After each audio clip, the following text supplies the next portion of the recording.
নমস্কাৰ মেধাস ফিনিলো সকলোকে স্বাগতম জনাইছো তো গোটে অসমৰ ভিতৰত কি জানি 2-3 লাখ ষ্টুডেন্টে মেট্ৰিক এক্সাম দিয়ে নেকি তাৰে ভিতৰত কি জানি 20,000 বা 30,000 ষ্টুডেন্টে এডভান্স লৈ আছে ঠিক আছে গটিকে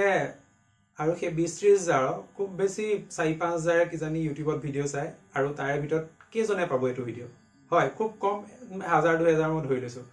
গটিকে এই ভিডিওখিনি সোৱাস মানে অডিয়েন্সটো অলৰেডি সৰু আৰু তুমি যদি ভিডিওটো লাইক নকৰা কোনো নকৰে ঠিক আছে গটিকে হেতুৱে কথা ভিডিওটো লাইক কৰিবা যদি হেল্পফুল হয় আৰু কমেন্ট বক্সত কিবা এটা জনাই থবা ঠিক আছে যাতে যিমানখিনি ষ্টুডেন্ট আছে সিমানখিনি ষ্টুডেন্ট এট লিষ্ট এই বস্তুখিনি পাওক মানে ডাইৰেক্ট স্টাৰ্ট কৰিছো কনসেপচুৱেল ভিডিও obviously আমি অলৰেডি ইয়াৰ আগৰ কি এক্সাৰসাইজ 4.2 খতম কৰিলো এতিয়া আমি এক্সাৰসাইজ 4.3 কৰিবৰ কাৰণে দুই এটা কনসেপ্ট বেছি নহয় একদম কম কেটামান বস্তু আছে 3-4টা বস্তু একটা পঢ়ি পেলাই এৰাই কৰিম তাৰ পিছত অনুশীলনী যে 4.1 তাৰ কোৱেশ্চন বিলাক মানে কৰিবলৈ ষ্টাৰ্ট কৰিম ঠিক আছে 4.3 সৰি ওকে তো সবচে ফাৰ্স্ট পাৰ্টটো হৈ গল আমি এটো চিনি পাও হয়নে ax + by + c = 0 আৰু এটা আমি চিনি পাও ax + b = 0 ঠিক আছে ফাৰ্স্ট ইকুৱেশনটো চোৱা এটো কয় লিনিয়াৰ ইকুৱেশন ইন ওৱান ভেৰিয়েবল এটা চলকযুক্ত ৰৈখিক সমীকৰণ ইয়াত চলক কি x হয় obviously a আৰু b কি constant ধ্ৰুবক আৰু কি হয় ইয়াত a not equal 0 ঠিক আছে কাৰণ ইয়াত যদি a not মানে a equal যদি 0 হৈ যায় ইয়াত ভেৰিয়েবল নাথাকিলে গতিকে সমীকৰণ मतलब নহবগে ন নিমিলিবগে ঠিক আছে গতিকে 0 equal 0 হবগে লাগিব লাষ্টত কাৰণ তুমি ইয়াত বেলেগ নাম্বাৰ এটা দি পেলাই equal 0 লিখিব নোৱাৰা ন হয় গতিকে কি হ'ব ইয়াত a আৰু b কি আছে কনস্ট্যান্ট আছে ধ্ৰুবক ঠিক আছে মই বেছিকে নিলিখো এবাৰ লিখি দিছো দিয়া ইয়াত a, b কি কনস্ট্যান্ট বা ধ্ৰুবক ঠিক আছে তাৰ পিছত সেকেন্ডটো চোৱা এটো কয় লিনিয়াৰ ইকুৱেশন ইন টু ভেৰিয়েবল মই লিখি দিছো ৰবা এটো হৈ গল তোমাৰ এটো কয় ৰৈখিক সমীকৰণ বা কি কয় তোমাৰ লিনিয়াৰ ইকুৱেশনস ঠিক আছে হ'ব ৰৈখিক সমীকৰণ দেখা দেই কথা এটো কি হ'ব ইয়াত কেটা আছে ইয়াত ভেৰিয়েবল এটা আছে মানে এটা চলকযুক্ত ইয়াত ভেৰিয়েবল কেটা আছে দুটা আছে ঠিক আছে গটিকে দুটা চলকযুক্ত ৰৈখিক সমীকৰণ এবিলাকক কি বুলি কয় প্ৰামাণিক আৰ্হি বুলি কয় ঠিক আছে ধৰা প্ৰামাণিক আৰ্হি বুলি কয় হয় বা ইংলিছত ক'লে কি ক'ব স্ট্যান্ডাৰ্ড ফৰ্ম ঠিক আছে হ'ব এতিয়া obviously ইয়াত কি হ'ব ইয়াত তোমাৰ কনস্ট্যান্ট কি হ'ব a b c তিনটাই কনস্ট্যান্ট আৰু কি আছে ইয়াতো a not equal to 0 হ'ব মানে ঠিক আছে এখিনলৈকে বুজি পাইছো একচুয়ালি a not equal 0 নহয় ইয়াত কন্ডিশনটো এনেকুৱা যে a, b মানে এই দুইটা একে সময়তে not equal to 0 একে সময়ত হ'ব নহব যিকোনো এটা হ'ব পাৰে কিন্তু একে সময়ত কি হ'ব এটা 0 হ'ব নোৱাৰিব ঠিক আছে তাবা নেক্সট এতিয়া ধৰা আৰু এটা ললো আমি ax² + bx + c = 0 ইয়াত চোৱা এটো কি আছে আৰু এটা কথা কিন্তু ইয়াৰ যেটো ঘাত বা যেটো তোমাৰ ওপৰৰ যেটো পাৱাৰটো বা ডিগ্ৰী বা মাত্ৰা বুলি কয় তোমালকে ক্লাস 10 ৰে মেথছৰ সেকেন্ড চেপ্টাৰটো পাবা আৰু যোৱা বছৰৰ মেথছৰ যেটো পলিনোমিয়েল চেপ্টাৰ বা বহুপদ যেটো চেপ্টাৰ হেতাতে পাইছা ঘাতৰা মাত্ৰা বা ঘাত ঠিক আছে ওকে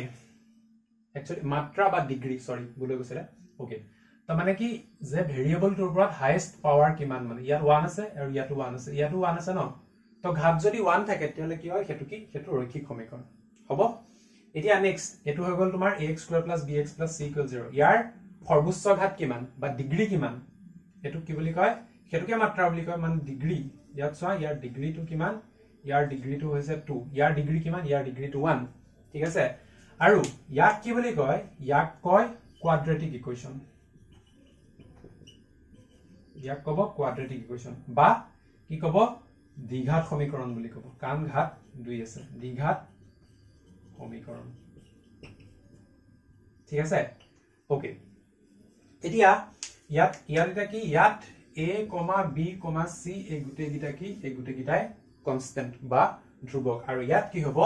ইয়াত তোমাৰ a not equal 0 কাৰণ a equal যদি 0 হৈ যায় আমি আগৰ ক্লাছত কেবাৰাও ক্লাছত কৈছো যদি a 0 হৈ যায় ই কি হ'ব এটা লিনিয়াৰ ইকুৱেশন বনি যাব এনেকুৱা ঠিক আছে এতিয়া ইয়াৰ গ্ৰাফডাল কেনেকুৱা হয় তোমাৰ ৰৈখিক সমীকৰণৰ গ্ৰাফডাল কেনেকুৱা হয় যে তুমি এডাল ললা আৰু ইয়াত কি পাবা সদায় এডাল লাইন পাবা মানে সামহাও যিকোনো এডাল লাইন পাবা ঠিক আছে এইটো ইকুৱেশ্যন যদি বহুৱা কেতিয়াবা এনেকুৱা পাব পাৰা কেতিয়াবা এনেকুৱা পাব পাৰা ঠিক আছে তো এনেকুৱা আমি লাইন পাম মানে ঠিক আছে স্ট্ৰেট লাইন পাম কোৱাড্ৰেটিক ইকুৱেশ্যন বা দ্বিঘাত সমীকৰণটো কি ইয়াক যদি তুমি y = ax square plus bx plus c এটো যদি বহুৱা মানে ঠিক আছে এই গুটেখিনিক যদি y বুলি কোৱা আৰু xy প্লেনত যদি তুমি প্লট কৰা মানে তেতিয়া কি পাবা তেতিয়া সদায় এটা প্যাৰাবোলা পাবা এটো তোমালকে চ্যাপ্টাৰ 2 পইছা হেৰিয়ৰ জেনাৰেল মেথছ ঠিক আছে সদায় কি পাবা এডাল প্যাৰাবোলা পাবা কেতিয়াবা এনেকে পাবা বা কি বুলি কয় অধিবৃত্ত ঠিক আছে গতিকে কেতিয়াবা এনেকুৱা পাবা কেতিয়াবা কি হ'ব কেতিয়াবা তুমি ইয়াত কানেক্ট নহও পাবা মানে ইয়াত কানেক্ট হোৱা পাবা কেতিয়াবা এনেকুৱা পাবা ঠিক আছে কেতিয়াবা এনেকুৱা জাস্ট টাচ হৈ যোৱা বা এনেকুৱা এডাল পাবা ঠিক আছে বা এনেকুৱাও পাব পাৰা মানে পাবা ঠিক আছে মুঠতে কি এটা প্যাৰাবোলা পাবা হয় এটো কি বুলি কয় এটোকো স্ট্যান্ডাৰ্ড ফৰ্ম বুলি কয় কাৰ তোমাৰ quadratic equation in one variable মানে কি এটা চলক যুক্ত তোমাৰ দ্বিঘাত সমীকৰণ ঠিক আছে নেক্সট আমি ইয়াৰ পিছৰ যেটো সাম হেতু তোমাৰ কি ax square plus twice hxy plus by square plus twice gx plus twice fy plus c equals 0 আৰু ইয়াত কি ইয়াত তোমাৰ a, b, c, h, g, f এই গুটেইবিলাক কি এই গুটেইবিলাক ধ্ৰুবক বা গুটেইবিলাক কি কনস্ট্যান্ট ঠিক আছে আৰু কি হ'ব ইয়াত যেটো a আছে a টো আছে যেটো h আছে আৰু যেটো b আছে ঠিক আছে এই গুটেই কিটা কি হ'ব একে সময়তে not equal to 0 একে সময়তে হেতি 0 হ'ব নোৱাৰিব ঠিক আছে এতিয়া চোৱা ইয়াৰ গ্ৰাফডাল বেলেগ বেলেগ ধৰণৰ হ'ব পায় কেতিয়াবা আমি কি পাম প্যাৰাবোলা পাই যাম ঠিক আছে কেতিয়াবা ধৰা এডাল কলো হা ধৰা এডাল ঠিক আছে কেতিয়াবা কি হ'ব কেতিয়াবা তুমি ইয়াৰ ইকুৱেশ্যন বহাই দিলে কেতিয়াবা কি পাবা কেতিয়াবা প্যাৰাবোলা পাই যাবা হয় কেতিয়াবা পাই যাবা হাইপাৰবোলা এটালক হাইপাৰবোলা বুলি কয় পিছত তোমালকে যদি মানে ম্যাথছটো আৰু পাৰ্সিও কৰা ক্লাস 11 তেতিয়া হলে এখিনি পাবা কনিক সেকশন বুলি এটা পাৰ্ট আছে কেতিয়াবা কি হ'ব কেতিয়াবা ডাইৰেক্ট সাৰ্কেলে পাই যাবা ঠিক আছে তো এনেকে বেলেগ বেলেগ কাৰ্ভ তোমালকে ইয়াত দেখিবা মানে ঠিক আছে গতিকে আমি কি পালো এটো হৈ গল আমাৰ লিনিয়াৰ কোৱাড্ৰেটিক ইকুৱেশ্যন কোৱাড্ৰেটিক বা দ্বিঘাত সমীকৰণ মই ইকুৱেশ্যন বুলি লিখিছো ইন two variables হয় বা দুটা চলক যুক্ত তোমাৰ দুটা চলক লিখি দিও হা টু গম পাবাই এটো চলক বুলি লিখি দিছো ঠিক আছে চলক গতিকে দুটা চলক যুক্ত দ্বিঘাত সমীকৰণ বুলি যদি কয় তেতিয়া হলে আমি এটো কথা বুজিম ঠিক আছে এখিনলৈকে একদম ইজি বুজি পাইছে নেক্সট ইয়াত আৰু দুটা পইণ্ট দিছে আৰু সেই দুটা পইণ্ট ইম্পৰ্টেন্ট আৰু বিশেষ নাই ইয়াত ক'বলগীয়া কিন্তু ইয়াতে কৈ দিছো একেবাৰে ফাৰ্স্ট পইণ্টটো হৈ গল যে সমীকৰণ এটা মানে তুমি যদি কিছুমান সিস্টেম অফ ইকুৱেশ্যন তাত যদি চোৱা তাত কি যেটো ভেৰিয়েবলৰ সংখ্যা ধৰা ax plus by plus c equals 0 জানিবা বা তোমাৰ cx plus dy minus তোমাৰ ধৰা e জানিবা equals 0 জানিবা ঠিক আছে তো ভেৰিয়েবলৰ সংখ্যা যিমান হয় ইকুৱেশ্যনৰ সংখ্যাও কি হ'ব লাগিব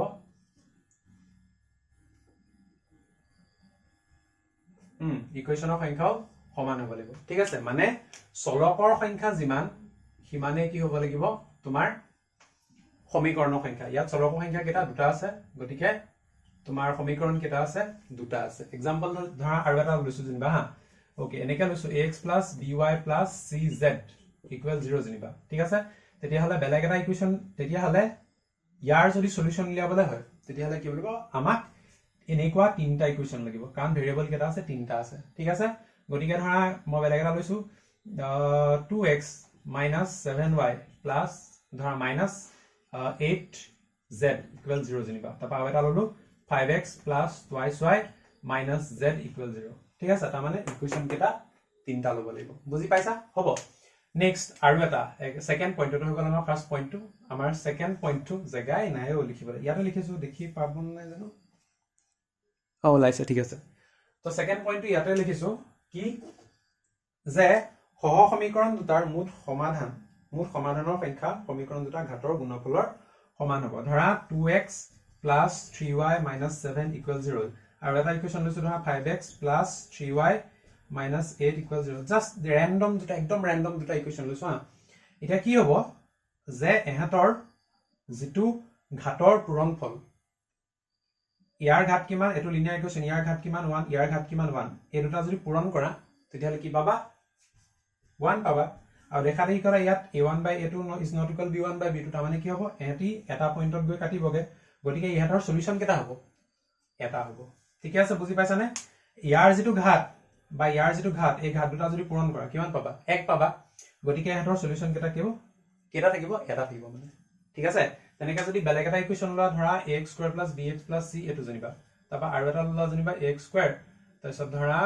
minus cx plus d equals 0 জানিবা তেলে ইয়াৰ ঘাতৰ পূৰণফল কিমান ঘাতৰ পূৰণফল হৈছে 4 গতিকে ইয়াৰ সলিউশন কেটা পাবা তোমাৰ 4টা পাবা মানে ঠিক আছে তো আশা কৰো এইখিনি বস্তু তোমালোকে বুজি পাইছা যে এই গুটে বস্তুখিনি আমি এটো ভিডিওতে কভাৰ কৰিলো আৰু কনসেপ্ট হিচাপে আৰু ইয়াত পঢ়িবলগীয়া নাই যদি কিবা থাকে আমি পিছত মানে হেৰি কৰিম পিছত দেখাই দিম গতিকে কিমানে আছিল আজিৰ ভিডিওটো মানে এটো ভিডিও আমি ইমানতে শেষ কৰিছো ভিডিওটো চোৱাৰ কাৰণে বহুত বহুত ধন্যবাদ stay curious keep learning ইয়াৰ পিছৰ ভিডিওটোত আমি exercise 4.3 question number 1 পৰা কৰি যাম মানে so thank you so much for watching stay curious keep learning